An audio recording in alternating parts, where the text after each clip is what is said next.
Hello everyone, Bigtime Memories back at you. I'm Terry Sullivan, this is Dave Drason, and we have another excellent show again today. Oh, they've all been great. And the memories are flowing out of us. We're having a lot of fun with this. I don't know about you, but I sure am. Absolutely. And we hope you fans are too. Yeah, let us know what you think, and if you have any questions or any subjects you want us to cover, give us a holler at Rocks TV on Facebook or on YouTube. And today's featured guest, another one of our good friends, another guy who came into big time wrestling and made an impact from day one. Yes, he did. And that would be Tony Marino. The one and only. Former Mr. America. Yep. Back in the 1950s, he always used to enter into bodybuilding contests. And even, in his days at big time wrestling, he had a physique. There was no doubt about that. Yeah, absolutely. Well, his real name is Tony Sullivan. And he was born April 20th, 1931 in Rochester, New York. And we can say that, not to jump ahead, but he's still alive, still living down in Tampa, and he's one of the oldest living professional wrestlers. 89 years old, going to be 90 this April. Yeah. And he made his ring debut as Tony Sullivan in 1954. He was a journeyman, worked mainly right around the New York area, Pennsylvania, didn't venture too much, farther out of there. And he got his big break when he went down to Australia, but he changed his name to Dino Lanza. He was just a hit down there for Jim Barnett's promotion, really made a name for himself. And then he came back to the States. He went and resided in the Pittsburgh area. He had a house there near Bruno Sammartino, and he got to work for Bruno's promotion. It was a little unknown that Bruno was the promoter in Pittsburgh. Right. So he gave Tony an opportunity, but he didn't want to have him as Dino Lanza or Tony Sullivan. And this would have been in 1966, right at the craze of ABC TV when they had the show Batman. So Tony got a whole outfit made up as Batman, and he made his debut in Cleveland as the Batman on March 31st, 1966 at the Cleveland Arena against Paul de Gaulle. Problem was, a week or two into his stint as Batman, ABC said, pow! American Broadcasting Company says, this ain't gonna happen. So he had this persona as Batman going, so Tony was smart. He just added a T. So right. It's B-A-T-T-M-A-N. These high-priced lawyers that said you can't call yourself Batman, but it's okay if it's two T's. We're stuck, we're stymied. And he was such a hit on the East Coast and mainly in Pittsburgh area with this, that he decided, I've got to have a Robin. Yeah, that's right. And he did. He found this journeyman wrestler by the name of Johnny Fody. And if you go back into the record books of big time wrestling in 64, 65, and early 1966, Johnny Fody was a enhancement talent for the Sheik's promotion here. So he put on the Robin outfit, but he didn't wrestle a lot. There's pictures in the magazines that show Tony and Johnny Fody as Robin, but he really didn't wrestle a lot. Yeah. So, and one interesting sidelight is that while Tony was Batman in Pittsburgh and for the WWF on the East Coast, there was a Batman here for Big Time Wrestling, but it wasn't Tony Marino. No, it wasn't. I don't know to this day who it was. Harry Dunn. There you go. I Yeah. remember that now. Mickey Doyle, I credit Mickey Doyle for bringing up that name, and he's still alive today. And he only worked 2 shows at Cobo Arena. And then the same thing happened. You know, she got a cease and desist from ABC TV, none of the Batman thing. So if he would have, you know, been smart, he could have added 2 T's Right. and it'd be Yeah. Battman and still Yeah. could have, you know, had his gimmick going. But Tony Marino, as Tony Marino, he had a one-off match. He was here one time in 1968 for a one-shot deal. And that was it. You know, Yeah. we, you know, came in and was gone. It never really, you know, made an impact at all until let's see, it would be December 4th, 1971. He made his return to Cobo Arena, and he teamed with Ben Justice against the Love Brothers. And really got over. The people loved him. Fans just loved him. Yeah. And over time, you know, as we mentioned before, his matches against Killer Brooks are some of the greatest memories, you know, I have of brutality, of blood, of just bludgeoning.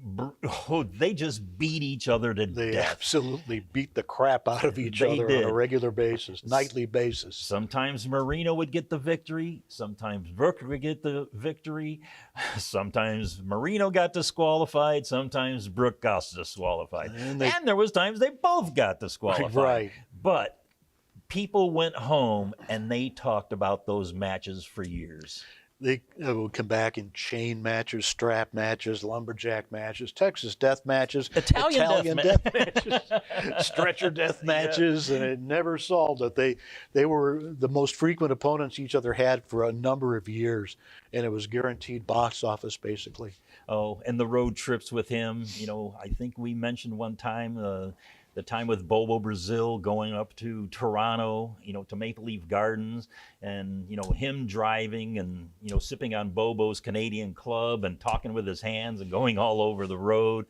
It was a joy to be with him on the road. It was always fun. He always had some great stories, and we, you know, had a lot of great laughs. And you talked about this ticket that you guys almost got that time in Bobo's car. I have a similar story about Marino in my car.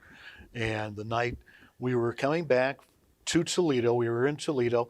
There were about 7 of us in my car because it was just a quick trip from Findlay, Ohio, back to Toledo. Johnny Ruffin was with us, the First Lady of Wrestling, Phyllis Lee, and Chris Myers, female wrestler.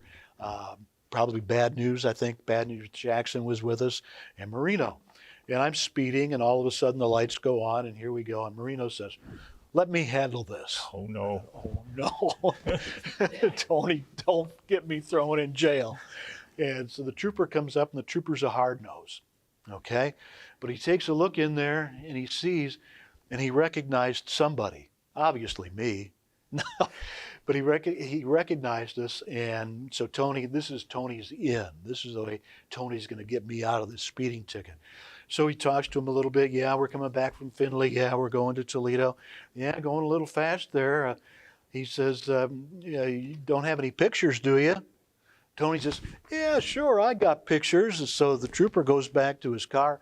Tony gets into the trunk, gets into his bag, pulls out an 8x10. He's autographing it for the trooper. I've taken care of this, he says. As the trooper comes back to my car, in my window, we hand him Tony Marino's autographed picture, and the trooper hands me a $100 speeding ticket. Thanks, Tony. Yeah. Well, talk about another, you know, road trip. This just popped into my head. You know, Dr. Jerry Graham. Oh my God. You know, yeah. It's always senior.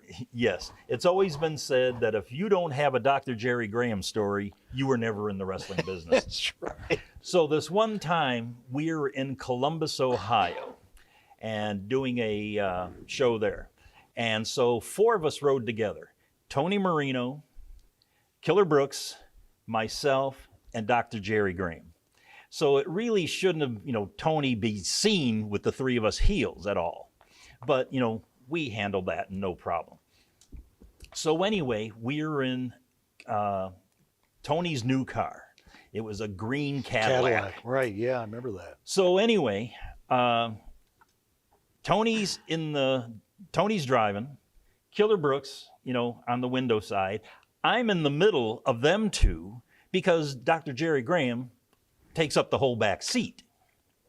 And on this particular day, Dr. Jerry Graham had red pants on. He always dressed, fanciful and, very, classy, but he had red pants on this day. So anyway, we're going down the road, coming up from Columbus, heading back toward Toledo. And at one point, a whole bunch of motorcycles, guys on motorcycles, start coming alongside of us. And it's like, whoa, there had to be at least 25, 50 of them. We couldn't count. So anyway, it's like, we just didn't pay attention. They're, driving along. Then the next thing we know, boom, boom on the side of the car. Chains, whatever, just start pelting the car. And these guys are just like, now they're trying to run us off the road. And we don't understand what the heck is going on. Well, Dr. Jerry Graham's in the back seat drinking beers, and he's got cans, and he's got the window down, and he's throwing them out the window at these, bikers and calling them degenerates and everything else. And it's like, oh no, Jerry. So the windows go up, and we're trying to, figure out how the heck are we going to get out of this situation? It was all happening so fast. So Brooks says, hey, in the back, there's that little rake, his kid's rake, somehow, a little rake like that.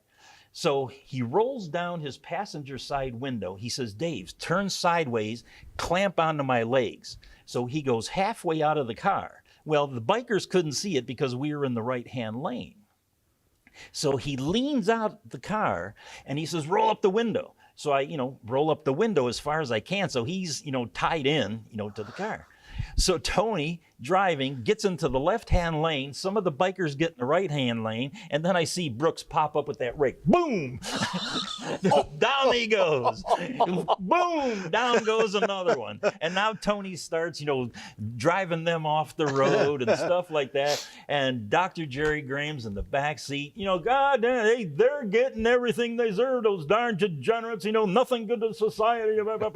And then they sort of, how many, we run off the road or did anything to, I don't know. I didn't want to look, but they eased up on us and we, made our way.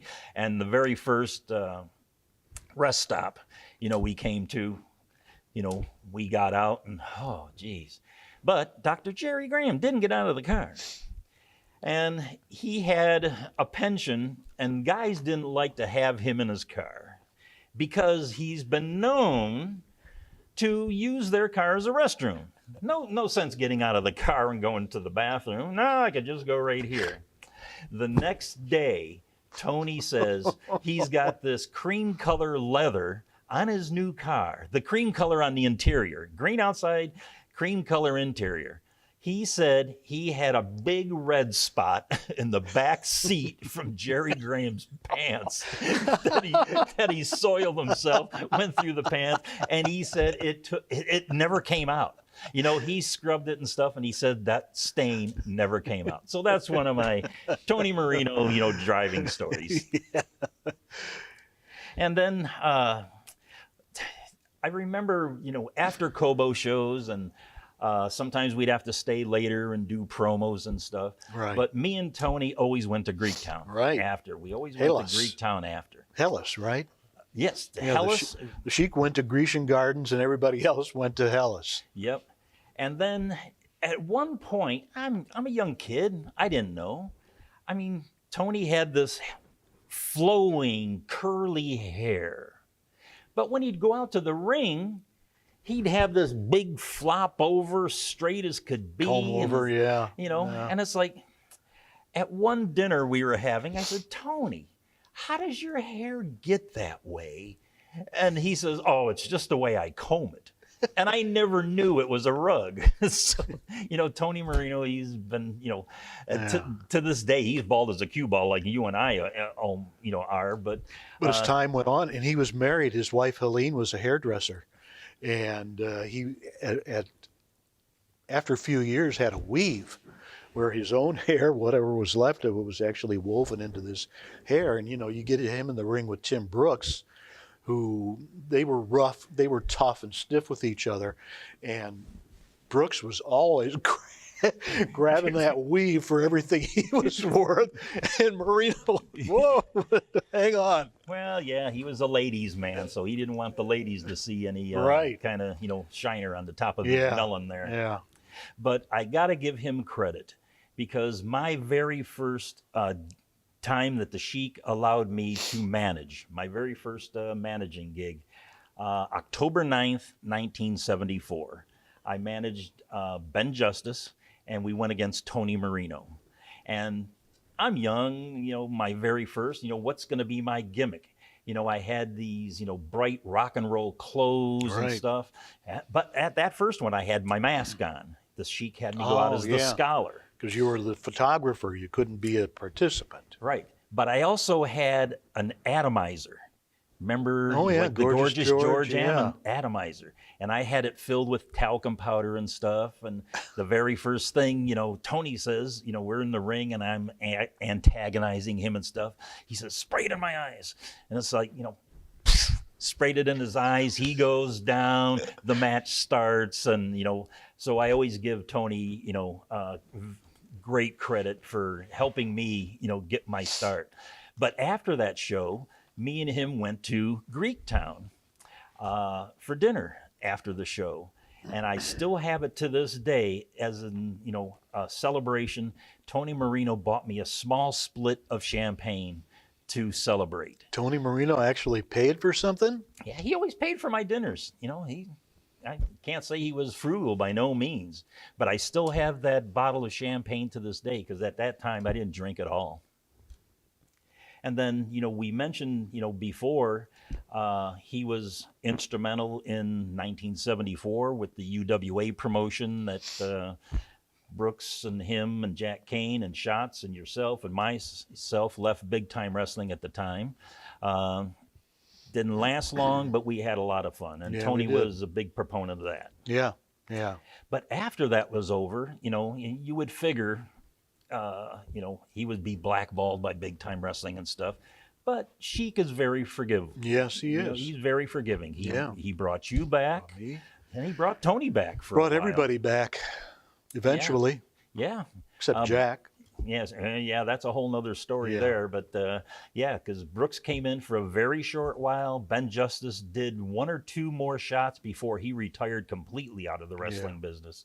And then after that, Tony, he was basically opening bouts, back to the same thing, not getting great payoffs. So he left the territory and he went down to Florida. And he went down there with a mask. He did a mask gig as Devil Blue. Yep. But the weirdest thing that friends of mine who were photographers down there, they sort of knew it was Tony Marino right off the bat, because he wore his old Batman boots out to the ring. Oh, there you go. So Devil Blue and Batman, that's hard to figure out. And he was one of the people on tour with Georgia Championship Wrestling in the WTBS days when they were running Saginaw and Toledo and a few of the other cities like that. And I remember being at the back of the sports arena in Toledo one night when he came in, and I knew right away who it was. I could just tell, just from his body, the way he was built, that it was Tony, and he sort of gave me a little glance through the mask, and later we got to talk. Yep. And his wrestling career, he retired in 1987 after a very long career, because he started in 1954. Yeah. So, 30-some years in the business, that's a lot on a person's body. Yeah. And he lived in Florida at the time, and he got into construction. He was working for a construction business. What he did, I have no idea, but I knew, like you said in another episode, that, guys didn't have health insurance or anything. Right. So this provided him an opportunity to have health insurance and, really a steady Yeah. payoff every Yeah, week. absolutely. And he lived in the Tampa area, and he always attended in the last few years these Legends luncheons that a friend of mine puts on there. Barry Brian. Rose Oh, and yeah. Pete Lederberg. You know, they were instrumental in getting guys together, you know, the old time guys from the Florida circuit together, and they did these luncheons. And Tony still lives down there. He hasn't gone to the last couple because he lives in a nursing home right now. His health is failing a little bit. But how about the pictures of him, though? I mean, the hair is gone. The hair's But other gone. than that, he still has the big barrel chest. Still looks good. Still looks like he could go a few rounds. Yeah, probably. You know, I wouldn't want to tangle with him. No. You know, but No, he was a tough man. it would have been great to have a fan convention with Tony Marino and Killer Brooks there. Yeah. Boy, that could have been great to see. Yeah. But in closing, Terry, as always, can you pay tribute to Tony Marino in the way that you only can? Sure will. Ladies and gentlemen, from Italy at 245 pounds, Tony Marino.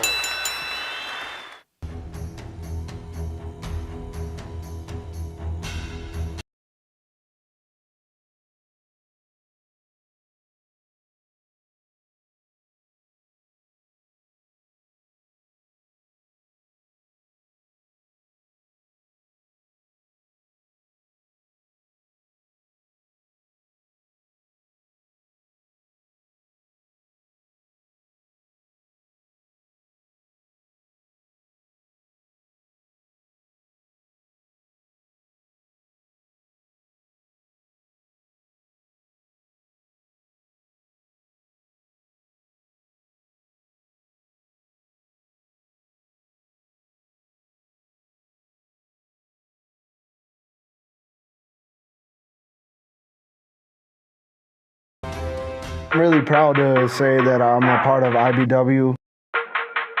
I take pride in IBW that we are a family-run company. It's a fight. It's a sport. At IBW, tradition has always mattered. You're going to see world-class professional big-time wrestling at its best. This ain't no sports entertainment. This is professional wrestling. International big-time wrestling's the fix. Each and every week, your fix of IBW action. You want entertainment? Look no further than Rocks TV. International Big Time Wrestling! Wrestling fans, if you like what you've seen, don't forget to like, comment, subscribe, and also don't forget to ring that bell.